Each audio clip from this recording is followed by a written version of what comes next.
সময়ের কসম, এটা না ওয়াওটা তাসমিয়া।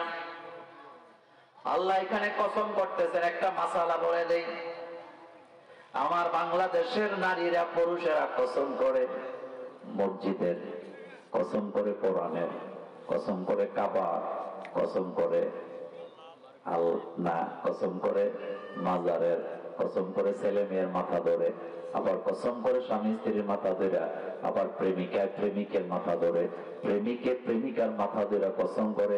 এমন বান্দ্রামির কসম আছে না? কোন মুমিন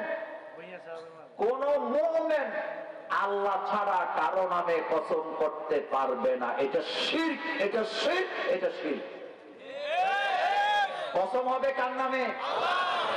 মসজিদের সামনে দাঁড়ায় কয় মসজিদের কসম, মাজারের সামনে দাঁড়ায় কয় মাজারের কসম, কাবার সামনে দাঁড়ায় কয় কাবার কসম, কোরআন হাতে নিয়ে কয় কোরআনের কসম। এগুলো শিরিক, এগুলো শিরিক, এগুলো শিরিক। কোরআন ধরে কসম করা যাবে না। মুমিন শুধুমাত্র কসম করবে আল্লাহর নামে, আর আল্লাহ কসম করে তার সৃষ্টির নামে। সৃষ্টির নামে কসম করার একমাত্র হক দাবিদারকে, কারণ সৃষ্টি কে করছে? আর আমাদেরকে আল্লাহ সৃষ্টি করেছেন, তিনি আমাদের মনিব। আমরা শুধুমাত্র শপথ করতে পারি কার নামে?